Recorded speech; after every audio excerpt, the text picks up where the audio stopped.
teacher, aka Shalisha, and I'm here with my teacher bestie. This is Miss Tyler, and I am going to input all of her social media tags and handles in the description box. And if I've gotten good, like I think I have, they'll be floating across the bottom of the screen. So she's going to come on and she's just going to give you her perspective a little bit about simultaneous teaching. I had some people in the comments ask me about that from my last video, which is so funny because I had already planned on making a video. So you guys are kind of like teacher mind readers. But I'm just going to ask her a couple of questions and she's going to give her perspective, and you guys will have more insight into what simultaneous teaching is like in real life. Is there anything you want to say about yourself? Would you like to introduce some of your great Instagrams that you have? I am starting up a home decor Instagram. It is at By the Square Foot on Instagram, and you can follow me there. I post teacher decor things and setup ideas, and then also just home stuff that I like doing at home. But no, that's it. How would you define simultaneous teaching? I think the model may be a little different at different schools, but the way that I would define it at my school is teaching in person in the classroom with both virtual and then in-person students. And I'm teaching over a virtual platform. So at my school it's Zoom, but I've got kids in the classroom with me that I can see and touch and hear in real time, and then kids on Zoom that are also plugged into our live classroom simultaneously. All right, and how do you feel you are doing with simultaneous teaching? Like, how's it going? Yeah, I'm glad you asked me that this week because it's a totally different answer than it would have been a couple weeks ago. But, you know, with everything, practice does not make perfect. I will not say that my simultaneous teaching is perfect, but it's a lot better than it was at first. And I think that it's going well. I think knowing your students and then your actual physical space is important, because that's very helpful in terms of maneuvering around to be able to teach simultaneously. But all in all, it's going well. And there's some tips and tricks that I've learned, but it's going a lot better. I actually enjoy it more than I thought I ever would. Yes. Thank God for the little bit of enjoyment we do get. Do you have any tips for any other teachers, if there are any districts that may be starting this initiative, or maybe they have been doing it but they are struggling? Have anything you would like to just give advice on? Yeah, and some of these things you may have heard from other people, but I think, you know, the more you hear it, the more, if you have not tried it already, it's advice you should try to implement. I think one of the biggest things when you're teaching, and not just simultaneously, but even virtually, is to stick to very limited amount of things that you're using. So when my kids are engaging in online platforms, it's usually the same 3 or 4 across the week. We're not doing new things to make it more complicated for them and their families, and then for me, because, you know, we live on a stress tandem and pendulum. So we want to limit the amount of stress that we can handle, especially when you're doing something live, like teaching. You don't want to be triggered by anything that's new. So sticking to a few platforms, Nearpod is great. If you have not used Nearpod, you need to try Nearpod out. Seesaw, and then some other platforms. So I think that's the biggest advice. But then also realizing what your kids in the classroom need and what your kids who are virtual need. I think my biggest thing was, you know, they're all grouped a certain way, and some are on Zoom and some are on in the classroom, but it really has been a lot more convenient for me to literally think about them as, and at my school, we're doing this huge thing where it's Zoomies and Roomies, right? So I might have kids at the same level who are on Zoom and in the room, but I can't teach them the same kind of way because they're in different spaces. So really catering what you're doing to kids in the classroom, and then having a totally different plan that is similar and, you know, combined you know, they're the purpose of those activities are the same, but they're structured differently. I think that's the biggest advice. And then also, if you have not had someone come into your room to observe you, I know observations are, talk about triggered. I know they're stressful, but the biggest thing I can give in terms of advice is to have someone come and just watch you teach simultaneously, who is a coach or a mentor or just a teacher friend, like, you know, I have it here with Miss Whitaker. Just being able to have someone say, hey, this is what I noticed, and this is what I loved, and this is what I think we can work on. Right. Is some of the biggest help you can get. Definitely. I definitely feel you when you say have a plan for the kids in the classroom and have a plan for the kids who are on Zoom. And by the way, guys, I am behind the camera because we are still at the school building and we are technically supposed to be 6 feet apart with our mask on. And so just in case somebody happens to walk around to our hallway, they don't see us sitting on the couch together like, oh my goodness, you're not social distancing. Because it's real, guys. It's real like that. But for me, so a lot of teachers have commented about their classes not being equally yoked when it comes to the kids that are in person and on Zoom. And maybe you can attest to this. But for me, my, as you would call them, low flyers are the majority of them are in person. So of a class of 17, I have 7 who are in person and 6 of them are in my lowest performing group and 1 is in my average performing group. So all of my high flyers are at home. And so they are the hardest to plan for because those are the ones who are at home with everybody and everything under the sun to distract them. And I have to keep their attention because I'm trying to provide them extension activities to keep them engaged and have them performing on the next level. But then I can't lose my kids who are in the classroom because they are my lowest performing babies. And I need to pull them up by their bootstraps and get them on grade level and where they need to be. So I can't plan down to them and not plan up for my kids at home. So there, you have to find kind of like the happy medium, guys, like the happy medium between the two. And so for me, it's with my guided reading and guided math groups. Like, and Miss Tyler, she comes in and she observes from time to time in my math group. So she'll notice that I'm doing like a lot of stuff like with the high performing kids. But even now, like where they are now, my low performers are starting to catch on. And that way, when we do have our small group after I do my whole group with the higher performing students, it's like, oh yeah, I remember that now. You just did that. So having them in person and attentive to just me and attentive to just the screen has been very beneficial. But at first, I was confused. I was like, they're not equally yoked. I'm going to have to plan 2 different lessons for every day. These lesson plans are not going to work for everybody, for the Zoomies and the Roomies. And it was just like she said, there's a pendulum for our stress level. And it just kept swinging to the high end. Like, oh my goodness. And then for me, it was just for me, I'm big on modeling. So I'm big on someone coming in and modeling the expectation. And there was no expectation, guys. So we were kind of like thrown into a figure it out type ordeal. This is what's happening. Half the kids will be in the room. Half of them will be at home until they can all come back. And so you got to figure it out. Like not teaching Zoom one day and then in person the next day, like many districts in America. But no. At the same darn time.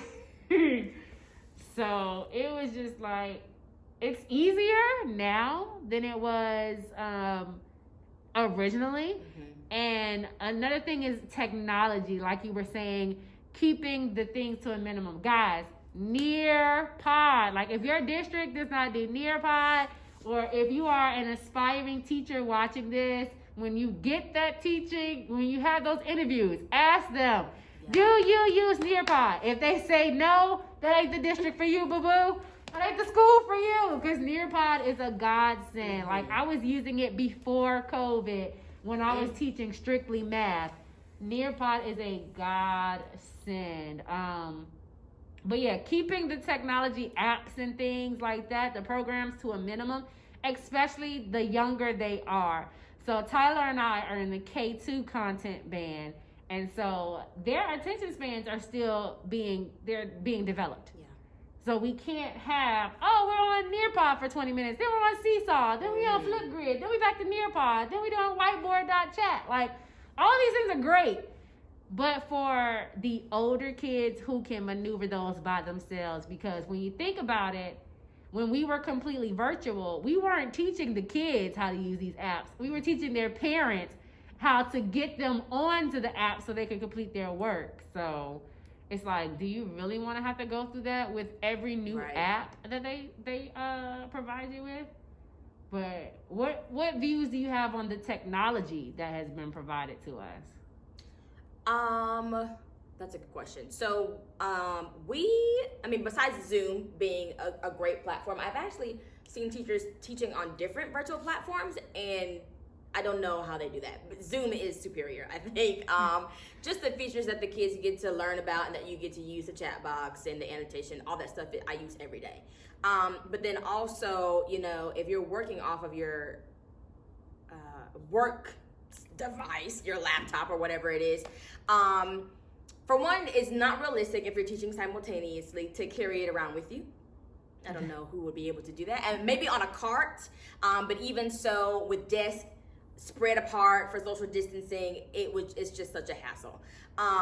So having a second camera attached to your laptop, at our school, we all have webcams that you can place anywhere. In my classroom, and also I'm looking at Miss Whitaker's in her room, it's on top of our Promethean board so that we can change the view to be us, directly us, so kids can see us modeling our facial expressions, through our masks. And then also, the webcam allows for our students on Zoom to see our classroom. So then we can move a portable anchor chart in front of that space and they can see it better. Or they can say hello to their friends in the morning. And that's been very helpful. But I think something that we're missing is some sort of sound device, whether it be like a headset so that kids can hear us better on Zoom, because the further you are away from your device, the poorer the sound is. So we have to kind of either trek our laptops with us as far as they can go, or walk away from our device, and then our kids on Zoom have trouble hearing us. So making sure that your visual and your sound setup is accommodating your kids in the room and on Zoom is important. Right. And you guys will see, I don't know if these clips will definitely be behind this portion. So you'll see clips of my setup kind of like in sped up time. And you'll see like how I teach, and you'll see that I have like an iPad and I use my phone and my laptop. So like the kids can see me from like the iPad, and like I spotlight the iPad so that they can see my face, so that my webcam is always projecting like the classroom, because I do a lot of call and response things in my classroom with my kindergartners, and my kids in the room are becoming more and more confident in raising their hands and answering. So I want my friends on Zoom to be able to see that, hey, we have to be patient and polite because someone in the room, in the classroom, is raising their hand now to speak. But definitely with the sound, because I am a pacer. Like, I am a lap person, and I do laps in my classroom. But the further I get from that setup that you'll see in the front of the room, the less they can hear me, and I feel like I have to like project my voice super loud, and especially when I want to check like my kids' work in the room, because like I mentioned earlier, they are my lower performing group. So when I want to check their work and catch something that they might have a misconception about in the moment, I have to do those laps. And it's like every time I walk away from my setup at front, someone comes off mute and it's like, Miss Whitaker, can you say that again? And I'm like, I'm way in the back of the room. Be patient, friends. Oh, but yeah, so share anything else about simultaneous teaching right now? I don't think so. Just to take it slow and to know that, like, there are days that you're gonna be like, I don't want to do this. Why are we doing this? But that you have to go in with as much of a plan as possible. I think that got me. I came in with like, oh, I'll figure it out. Because no one, again, as Ms. Woodard was saying, no one really told us, the best way to set up our rooms, our cameras and stuff like that. So going in with a plan might help relieve some of your stress. Definitely. At the beginning. Definitely. Definitely. Like, get with some friends, watch some videos. One thing that that inspired me to get an actual iPad, and it's not even my iPad, guys. Like, one of my students, none of the apps that we use for our school and our district work. The only thing that works on it is Zoom. So when she came back as a face-to-face student, I was like, look at that. I don't have to get out of my pocket and buy an iPad, because that was literally what I was about to do. I was about to purchase an iPad strictly so that I can have a third camera to maneuver with, because at home, when we were virtual, I had my personal laptop plus my work laptop, and then I used my phone as my third option when I needed to, like when I needed a third device. But here, I have to use my work laptop, my phone, which is my personal phone, like not a school-issued phone, friends, just my personal one. And then I use that iPad. And it just wasn't going to be feasible for me to drag my personal laptop here. And it's a really old MacBook, and the charger has to be set up a certain way or it won't charge. And it was too much. And I was like, no, because I'll never get it to turn back on if I unplug it and take it to school. So, yeah. But have a plan. Watch other YouTube videos. There are some other schools venturing into simultaneous teaching as well. So watch other YouTube videos, watch this one, slow it down, listen carefully to what we're saying, comment any questions you have in the comment section, and share this video with anybody that you know who may be going into simultaneous teaching. Even if it's not you, share it with them and say, hey, this may help ease some of that anxiety you have. So yeah, thank you to my co-host today, Miss Tyler. And again, make sure you follow her Instagram at By the Square Foot. Yes. If I'm good like I think I am, it's floating at the bottom right now, and it's definitely in the description box, friends. So on to the photo clips. So this is my current setup. I have an iPad here, which I've joined my Zoom class so that I can see my students. This is my phone tripod. I also join with my phone so that I can see another view. And most times I use this one to show what I am sharing from my laptop to make sure that I'm sharing the right thing, because when I'm on my laptop, I switch between screens so much. So I want to make sure that I'm sharing the right thing so that they won't unmute and say, Ms. Whitaker, we can't see it. And so then I use my phone to see my students, and then I toggle between the iPad and my phone, seeing my students. I Recordex board, which shares for my in-person students, and it shares all of the work.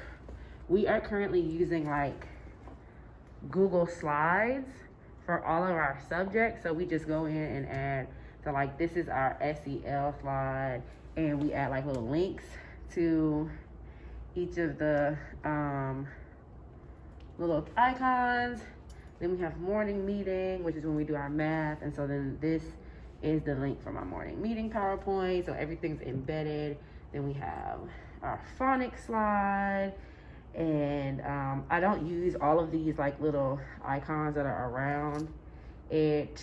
I mostly use whatever sight word video we're doing, and then whatever. Oh, there's a bad one. Okay, there we go. And then our links that we embed there. So then the next slide would be grammar, and so we just keep this projected all day and roll through it. Next slide is grammar. Our reading corner, so whatever our reading response is linked here. This week we are doing our benchmark reviews because we're doing benchmarks this week. Then whenever we take a brain break, guided reading. I can't really show you the entire thing because their names are on that slide. But this is my guided reading slide, and it shows my groups. So maybe like right here, this says Asynchronous Wednesday. So each box is like this, and then it shows the groups and what they do on the day that they're not meeting with me. Then their enrichment schedule is immediately after guided reading. After that, we have writing. Can you guys see that? Yeah. We have writing. We have a 15-minute break. Lunch. So that's the end of my ELA slide. And so then it goes to my math slides. And then we just do like some counting practice. And then I toggle between these two slides. We don't do both of them every day. Then this is our math stories. Then the meat and potatoes, which is, we use Eureka Math here or Engage New York, however you want to say it. So we use that. So this is the Engage New York slide, and I just have like stuff like the slides there or whatever. And then of course I have guided math groups. And again, I cannot show you what the slide exactly looks like because their names are on it. Then we have snack and recess, and recess is basically just 25 minutes of pure Go Noodle and Just Dance and Kid Bop and whatever video they choose off of the screen, because I allow them to come up in person and then allow them to take turns and come up and just click a video on the screen. But we always start with this video right here. And then intervention, I can't show you the bottom of this because it has their names on it, but these are just some icons. So this is the same slide that we use for guided reading and guided math, but up here in these boxes it says Monday, Tuesday, shows the kids who are in those groups, Asynchronous Wednesday, Thursday, Friday. Whereas on this slide, for some reason it's flip-flopped, and all of these little these are up here because this would like take you to Zern, this takes you to ABC, and like this takes you to these, and so their names are technically at the bottom for intervention. But this is at the end of the day, and then that is it. Here is simultaneous teaching in what is sped up real time. I write on my Recordex board, and I make sure to project my Zoomies off to the right side so that I can see when they want to contribute. I also make sure to turn my body and step away from the Recordex board so that my friends in the room, my Zoomies, can also see what we're working on. And I also give them a second option to view on my easel, which you now see me writing on there. So this just gives them multiple ways to view the document that we are working on together as a class. I make sure to include my Zoomies by keeping them projected on my laptop, the iPad, and on the Recordex board.